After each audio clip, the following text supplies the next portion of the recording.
social media here in North Huron. We have the DIAs, both in Wingham and Blyth. We have the North Huron sites. We have Pick Wingham sites. Unfortunately, we have Steve's Wingham Free Press site. And yes, anybody that reads that, let's face reality, would you bring your children to this community because of all the terrible things that unfortunately people don't know from Owen Sound to the Grand Bend is not part of North Huron. Everything on that site people relate because it does say Wingham on it. It's unfortunate.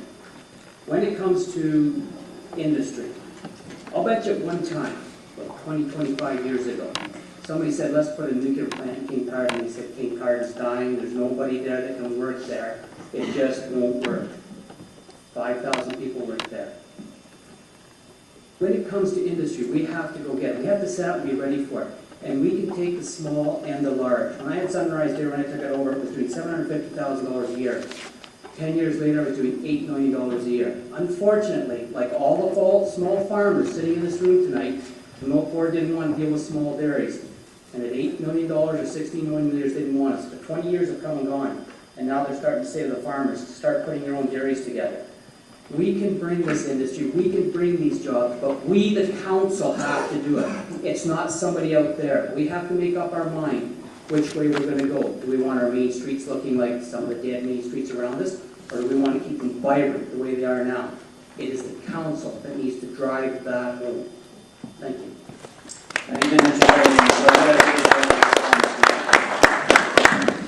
The easiest way to draw business to town in the area is to end the moratorium we have with our municipal neighbors. Allow them to hook up to our water and sewer. Until that, no industry or what is going to set up at the edge of our municipality simply because they can't get service. If you want to know why businesses aren't coming for the last few years, it's because they literally can't hook into our services. Until that ends, that won't change. Okay, another good question. You guys know your stuff. I'm going to give you a hand. You're doing really well. We have another question. I'm Dan Bailey. Dan? Small business here in town. And regarding business taxes, and I've watched this for several years, and I look at the value of my business and other businesses in this community and surrounding communities, and the taxes we pay compared to the value of our asset. And I compare that to the taxes that agriculture pays compared to the value of their asset. I mean, this is a way out of proportion, and I would like to have some kind of response on maybe you want business, cut the taxes of the people that actually generate the jobs. So Dan, if you just, what's your question to make sure we get it clear to give you a good answer? My question is if elected, would they consider cutting taxes to the businesses that actually are generating jobs? My small business generates 18 incomes. Okay. And who are you addressing this question to? Everybody. Okay, thank you. Thank you for your question. So again, the goal is for everybody, so by raising hands if you want to answer. Okay, Jim. And maybe you'll need a mic there. When we look at our tax bill is not just made up of North Huron taxes. We pay money to the school board. We pay money to the county. And if you look at your tax bill that came out, there was a little sheet of paper in there that had your taxes all broke down and how it was spent. A little over 50% of the tax dollars that's collected actually doesn't go to North Huron. So we have, when you look at that in your budget, that makes it that there's some things we can't do anything about because we're paying all these other things too. Anybody else like to address that question? Bill? I think what Dan's asking is if we would consider a more equitable... Well, maybe give you a mic there, Bill, again, just so we can be sure you can hear that. I think what Dan's asking is if we would consider looking at a more equitable distribution of our taxes that we do collect and questioning whether there's a proper balance between commercial industry like his and agriculture or any other retail business. And I think that he's probably got a very valid point that it's time we start to take a look at how we balance those taxes and where we collect them from. And not to beat on farmers, I understand it's a very tough thing, but farming has changed in the last 20 years. It's no longer the small family farm. We're seeing more and more corporate farming. It has changed the way it brings income and the way it spends money.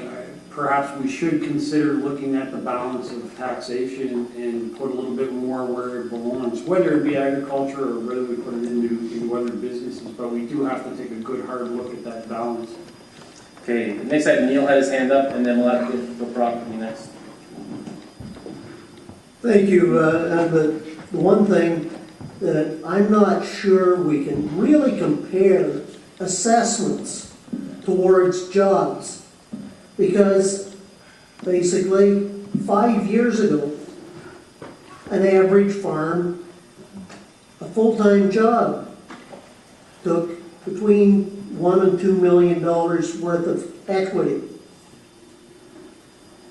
Some places right now, that has jumped to 2 and sometimes almost 3. That there is some people with the equity to derive that income out of farming when the commodity prices have fallen. Yeah, they're still maybe making $60,000, but the investment they have in for each person to make a $60,000 salary is maybe $3 to $4 million. And if you take a return on investment, that is one of the things that you can't just take simplistic things and say, okay, I'm supplying so many jobs, I should get a cut in taxes. And a number of municipalities, I believe it's 6 in Ontario, are already deliberately cutting the farm tax rate, or the amount, which basically is 25% of the residential rate, and they are dropping it because those farm properties, they take a look at what services they get from it, and if you've got people, they use services. Bare land doesn't use a lot. Okay, Brock. Dan, in answer to your question, I think it's a very, it's a very valid question and something that we need to deal with. I'd just like to frame it a little bit because there are some difficulties here that we are facing if we were to do that. For one thing, if we found a way of reducing some companies' taxes because of the number of people they employ, that would be rated as bonusing, which is against the law. So we can't do that, make a discrimination. Secondly, the theorists tell us that in order to have an ideal community, you need 40% of your assessment to be commercial, industrial. In Huron County, there was only one community, in a study that we did a few years ago, there's only one community in Huron County that reached that goal, and that was Ensel, this small community with a lot of industry. The average place in Ontario had 15% industrial commercial, and that included places like Goderich and Blyth and so on. So we're a long way from achieving the point where we can give money away to a group. We have to find a way to solve this. What I'd like to say is we get together with people like Dan, people who are facing the same thing, and come up with a solution that takes into account the situation with the municipality as well as the business community. Okay, Bernie would like to address this question. Have the mic there again, Bernie, so we can hear you. Dan, I can sympathize with you. I'm a small business owner too. I've been all my life. Looking at North Huron's books, we cannot afford to reduce taxes. We have too much on the go. Shifting taxes from one person to another is not an answer. And obviously where we've been going for 10 years isn't working either. We have to grow. We have to bring more tax base to this community, and it does not take 25 years. We're not the Bismarck. We don't have to hit that iceberg because we're just a little tugboat, and we can turn ourselves around. All we have to do is put industrial land, business land together, and go get the people that will come, creating a bigger tax base. It will take 4 or 5 years, but it's not going to take 20 years. But somebody's got to start it, and we have to start it, or your taxes will continue, and we all know you can only bleed so long before you die. Okay, Jim Taylor. Yeah, I have that pamphlet here with the breakdown. Now, I farmed all my life in East Wawanosh, and my wife worked to support my farming habit. So hopefully we've gone through that period of cheap food and expensive entertainment. So as far as like Neil said, farmers need millions and millions of dollars. Maybe you have too, I don't, but to produce some income that was substandard, almost below the poverty line. Millions and millions of dollars worth of investment to do that. So as far as shifting more onto the farmers, who I think are have been the beginning of the whole community and will be, if anything, the redemption of this North Huron and all the other communities. That just doesn't sit well with me. That's not there. Thanks for the question. I wanted to that. So Jim, in the end, James? Anyways, to answer your question, yes, I'm a small businessman too, at least in this area. And yes, my taxes are out of control. I'm lucky I've got a pension. That's what's keeping the bread and butter on our table there sometimes, because the taxes, our operating cost, and yeah, our operating cost is up into $1 million too. We're just a small business working in a small place. The only way we can get it under control is right on there. We can't pass it on to the farming industry because they're in the same boat we're in. What we need is growth. We need people come in. It takes to plow one street, and there's only one house on it, costs the same as there's 50 houses on that same street, except for 50 people are paying for that plowing thing. And that's what we need. We need the growth. I agree with Bernie, it's not going to be overnight, but that's what we need. We need more people, more business, more money coming into the pot, so that we're not just, we need the taxes to go down, and so the more money coming in the pot, it's bound to bring our taxes down unless we kind of go crazy and go the other way and decide to spend and pave every road or have street lights all over the county. I don't know which way there, but we do need the new businesses to bring the tax base. But also we need residents, we need housing, we need people moving into the area. All this comes into that same pot, and it's going to bring your taxes down. But if we sit and do nothing, we don't bring the business into that, we're just going to keep going in that spiraling out of control, just keep going up and up and up and up. And just like everybody else, may have to look at it in a whole new avenue, because if my costs are going through the roof, I've got to figure something out too, or else shut my doors. Okay, good. Dan, thank you for that question. That was a great question, obviously. We have another question. Good evening, John Stoutman here. I would like to ask all the farmers, are they for or against wind turbines setting up on our excellent North Huron land? So John, your question is to the farmers on Just to the farmers. and how they feel about The wind turbines. yes. So who are the farmers? Let me identify who they are. Okay, so let's start over here with Neil, and then we'll go around. The wind turbines are a very expensive power source, and the most expensive is the amount of Class 1 and 2 farmland that we are losing in Huron County. I was into Quebec over the weekend and driving back. This was still the best farmland that I've seen. There's a lot of places, Class 4, 5, 6 farmland, they maybe wouldn't have quite as much wind because there's scrub bush on top of rock. But if we're talking about sustainability into another century, sustaining our ability to produce food, which basically is our number one export, the number one thing that we can do, we need to take a look at the gravel pits that have been emptied, the waste that's gone into servicing wind turbines.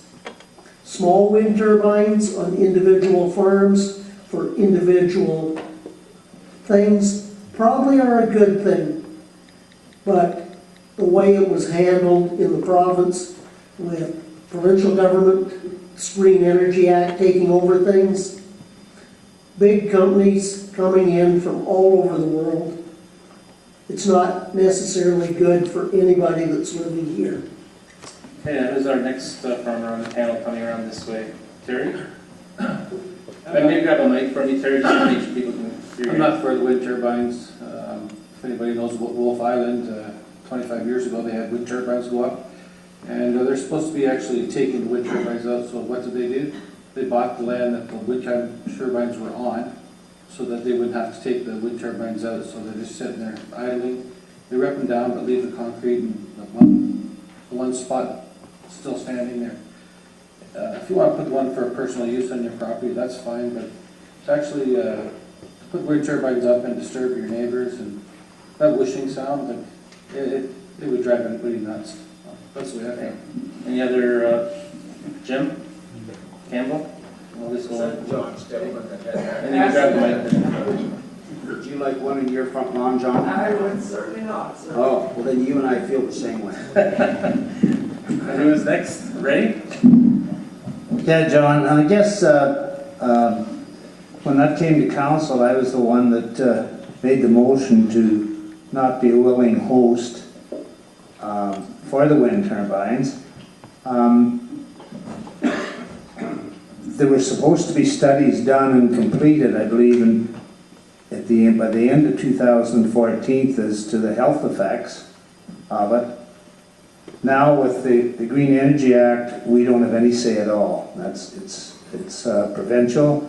If wind turbines come here, North Huron Council cannot stop them. It's my understanding. No, I'm against them. Any other farmers? The questions are just the farmers, Jim? Yeah, well, they say if you have them, you like them.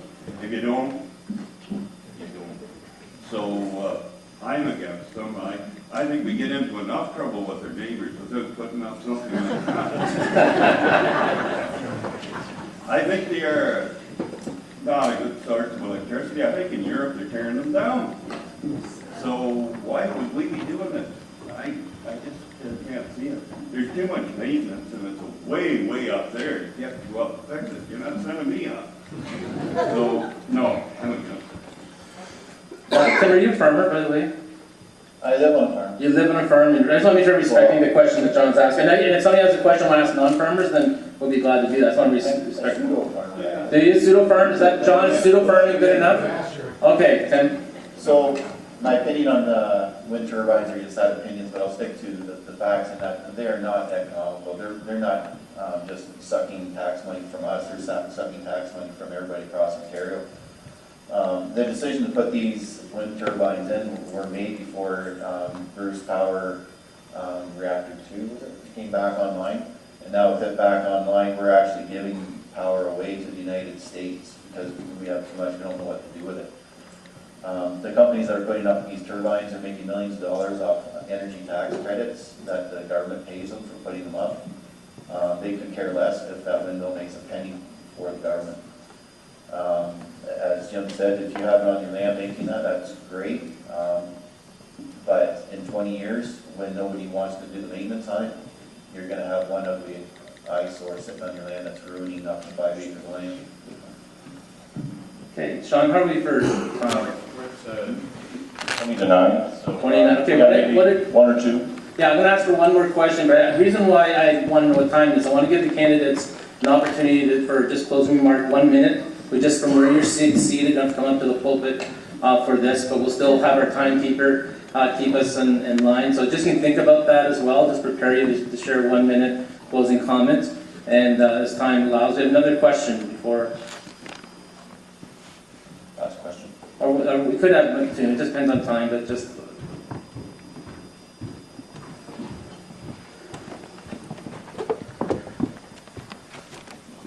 My name is Jason Schiestel. My question's for Lori McPherson.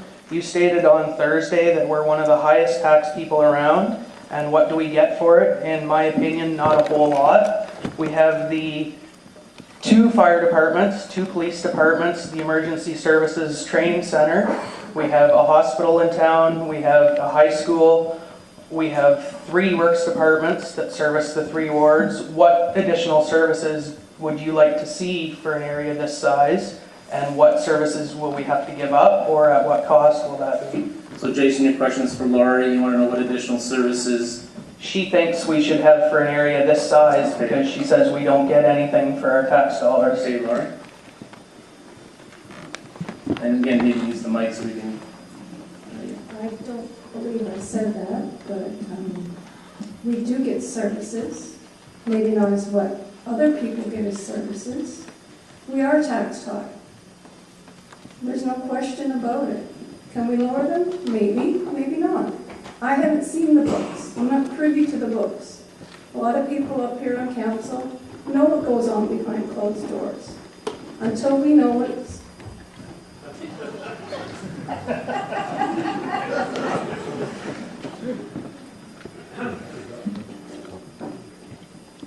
other people don't know what goes on in the in-camera sessions that are supposedly held. I don't know. I didn't say that we needed more services. Are we taxed high? Yes, we are. Everybody out here knows that. Okay, thank you, Jason, for your question. Might have time for one more, but it's a quick question that...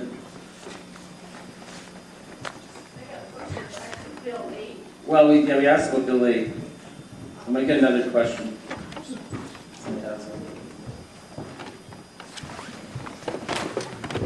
This is for everyone. Sorry, what's your name? My name is Bruce Stainton. This is for all the candidates, with the exception of the school trustees.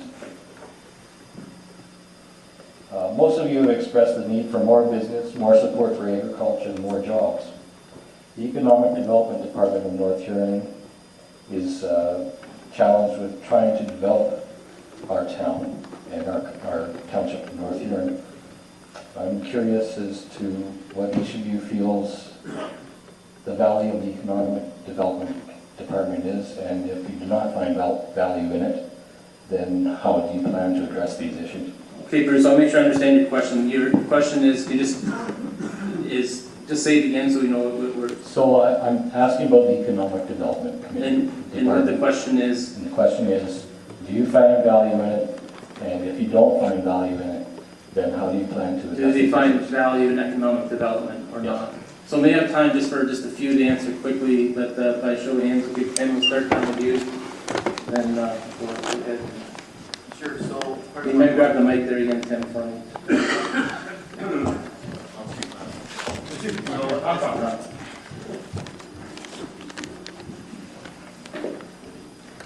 So as one of the departments that I support at the Region of Waterloo, is they have an economic development office as well, as does many other municipalities right across Ontario. This is a growing movement. Everybody's challenged with this problem of attracting more jobs to the area. If we don't get in the game, we're going to lose out. The problem is we're too small to take it on ourselves. So by partnering with neighboring municipalities in the county to build a wider plan is the only way to go. Yep. So by joining with neighboring municipalities in the county to develop a plan for the greater community, we won't stand a fighting chance against the regions of Waterloo or the Greater Toronto area. Our community is not stopped at the North Huron borders. It goes beyond that. Just because you live in Wingham doesn't mean you work in Wingham. Many people drive to Goddard to work in the mine. Many people drive to Kincard to work at Bruce Nucleus. But they come back to this area to live because this is where they grew up, or this is one of the nicer communities around. So we can develop our own plan by ourselves on our own and not stand a fighting chance, or we can work with others and hopefully come up with some viable plan. Okay, Brock, you want to address this? One of the things that we have been doing is working closely with Morris Turnberry. We have 3 agreements that we're working on with them. One of which is working together with the county planning department to prepare shovel-ready sites that will be ready for a business to set up next week. Once we get we're going to do all of the surveys and all of the analysis ahead of time, so that all of those things that delay opening a new business for sometimes years are going to be done. So if somebody's interested in setting up a business, I think that's one approach. We have a number of other things, but we have to recognize that this is not the Greater Toronto area. This is not Hanover. This is not any other place. We have our own unique problems, and we have to come up with creative unique solutions for this. The 1419 committee from Blyth is a perfect example of what happens in this area. It's the community that comes up with marvelous ideas, council supports them, and I think that's one example of something that's going to go somewhere. It has the potential of retaining our youth, providing our youth with the basis for new careers. They can go away and get some of their training, but they come back and they can find worthwhile, highly paid jobs in the cultural industry or whatever craft or skill that has been developed here. So there are a number of things on the go. The reason that it's slow is that we're having to invent solutions as we go. And that's not an easy process because we're cutting into new territory all the time, but it's going to be specific to us. Okay, so I'd like to finish this evening by giving, thank you for that question, Bruce. Giving each candidate 1 minute to share what matters most to them, and I'll get our timekeeper ready to go. And I want to thank you guys for coming out. Like, you're really impressing me as somebody who lives here, North Huron. You care enough, and you show up on a Tuesday night and ask good questions. I applaud you for that, and thank you as just a neighbor. We'll sit down with James Woodley, and again, watch for the card, gentlemen, and Laurie, and we'll just make sure that you have that minute to share what matters most, and then we'll call it an evening. So make sure you have a microphone. Okay, got one up. Well, my things, like I said before, is the growth of the community. We need businesses in here. We need sort of places for people to work, bring stuff in there. About 12 years ago, Deb and I were walking around a show in Las Vegas, Nevada, a place called SEMA, which is the automotive industry, which I'm a member of. And here we see a little old town there. So we stopped, looked and looked and looked at it and said, it's this town here we know. It's Listowel. Here they are, going to the world and telling them, do down there, bring your business here, bring your automotive production plant, bring all this stuff here to Listowel. And that's what I believe we need to do here. We've got to go out and get the businesses in here. We might want to get a small one, but if you look at Listowel now, it's really growing. Okay. 1 minute to what matters to me. So I guess maximizing the tax money that's collected, raising, increasing the number of jobs that are here so that future generations have a place to work and raise a family. And also maintaining the appearance of our communities. I'm continually impressed by the efforts that go on throughout our township. I travel all over southwestern Ontario to take my kids to sports events, and I'm saddened by other communities when you drive down their main street and it's nothing but boarded up stores. People in this community should take great pride in making us look like a nice community to live. It's attractive, and that goes a long way in attracting new people to live in the community. Yeah, I agree. It's a great place to live. I've lived here all my life, and I like to die here. So my main things, if elected, if people find me as a candidate, are to prioritize and affordability. We need most of the services we have. So it's going to be very, very hard to cut taxes. And as you can tell tonight, I'm really in favor of agriculture. I think it's the backbone of this community and has to be the backbone of this community if we're ever going to do anything and stay on top. So I'm asking for your support, and have a good night, and thanks for coming out. Ray? Yeah, first I would like to thank Pastor Royal tonight, and Orr Insurance, and the North Huron Publishing Company for putting this evening on, and thank you all for coming. Something keeps, economic development keeps, and I think we could go on and on and on and on, whether it be through agriculture, whatever industry. I think it's a big issue. It involves a lot, so it does. It doesn't matter what. And I think we've really got to work on this Yeah, on the lighter side, I was in town here a couple weeks ago, and I ran across the ratepayer, and ran across the ratepayer, and he asked me what we do. We had a good conversation. The weather was nice. It was good. The price of cattle was good. The family was all good. All right, Ray, that we got to cut this short. Just I'll finish it some of it. It's hard to see the red sign down there, especially when you're short-sighted. Or maybe when you're just short. The 20 years that I have sat on council, one of my dreaded times is working on the budget. All our department staff come in with all their wants and wishes, and we have to sit there and decide which ones we're going to cut, which ones we're really going to be working on. My goal in this next 4 years, if elected, would be to work with our neighbors. Our neighbors are very important to us, and we need to sit down at the table and just work on things.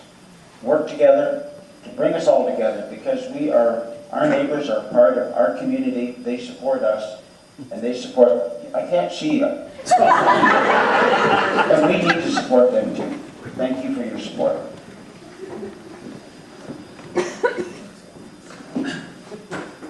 I think that the most important thing that we have to really look at is jobs. Because if we have jobs, people are happy. They're going to be spending some money. They're going to be buying stuff from the build all. They're going to be happy. They're not going to be struggling, waiting for unemployment or welfare or losing their houses and everything else. So we need jobs. And with what Lori McPherson at the end has brought, she spent $7.1 million to bring a greenhouse operation here that's going to employ, when it's all set up and done, 20 acres. And to be denied to bring this here and give this area jobs.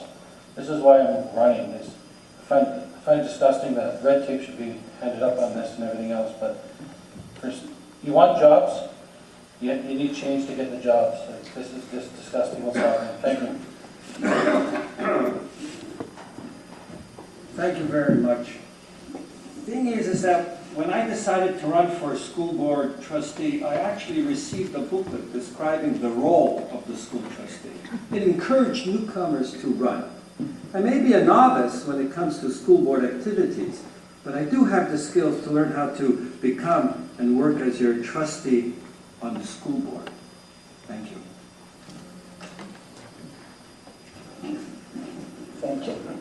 So thank you again for allowing me to speak on Colleen's behalf. As I say, Colleen's been taken away from the area and isn't able to attend, but I can assure you, today I was speaking to her. She had 2 different meetings she was doing over Skype, so there wouldn't be a cost to the board, but so that she could participate in committee meeting this afternoon and then the board meeting tonight.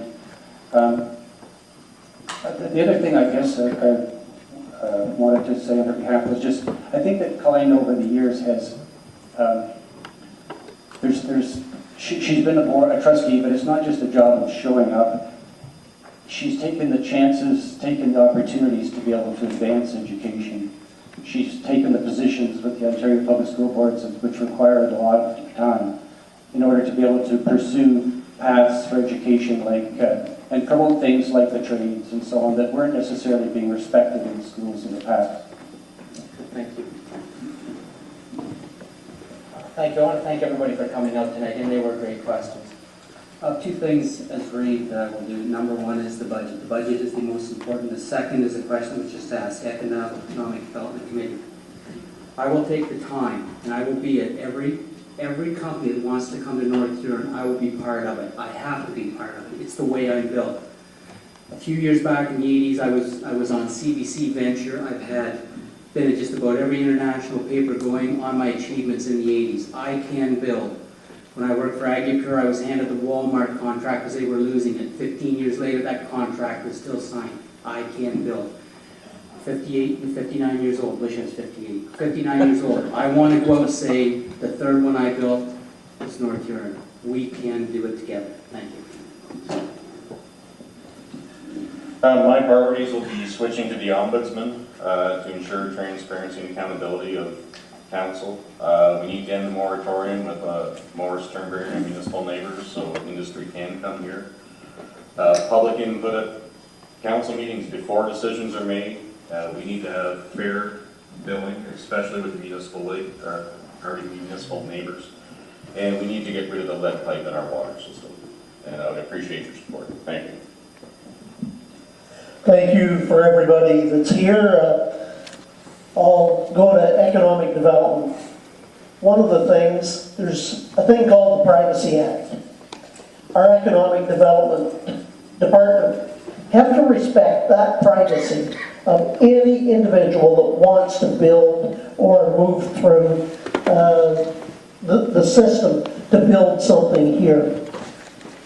That economic development department fields a number of questions every week, but from people that are looking.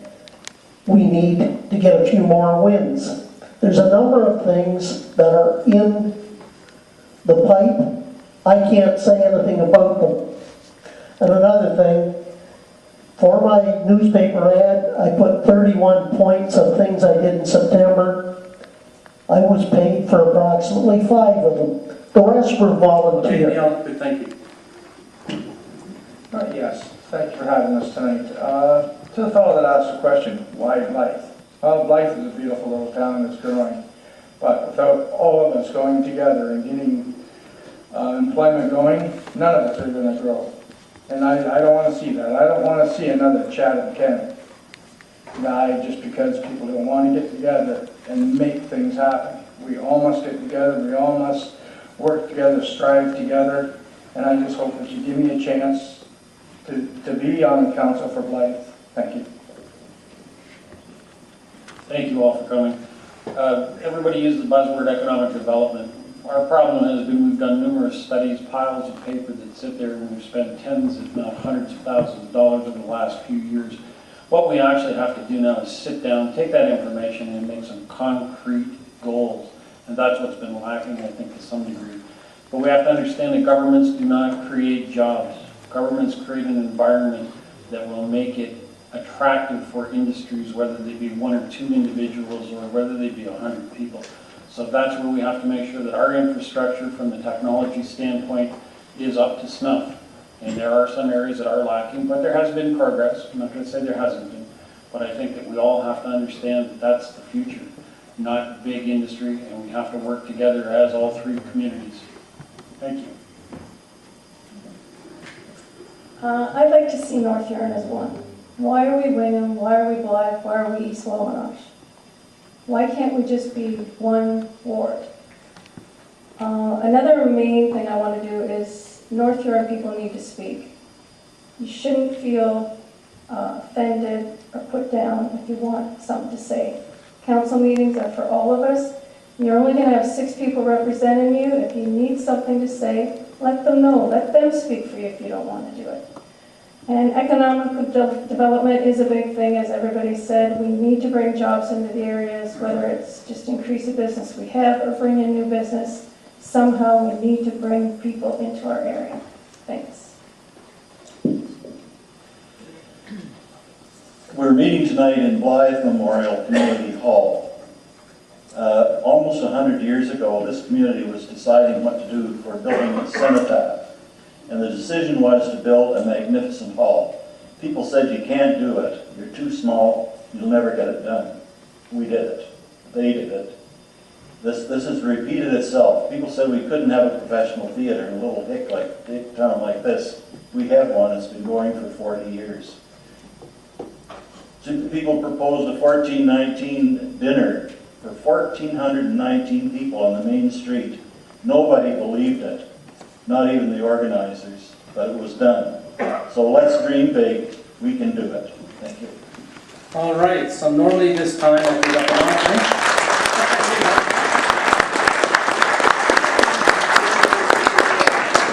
Is that your clapping? Because I said I want to take up an offering, or are you clapping? No. I think you're clapping because you want to applaud the efforts of these people, and thank you so much for coming out tonight. Thank you, candidates, for being willing again to stand up and speak and share your ideas. Everybody did very well. We are invited to stay for some refreshments provided by Queen's Bakery, courtesy of Or Insurance, so you're welcome to do that. Thanks again for coming out this evening. I trust this was helpful for me. I trust it was helpful for you as well. Thank you very much.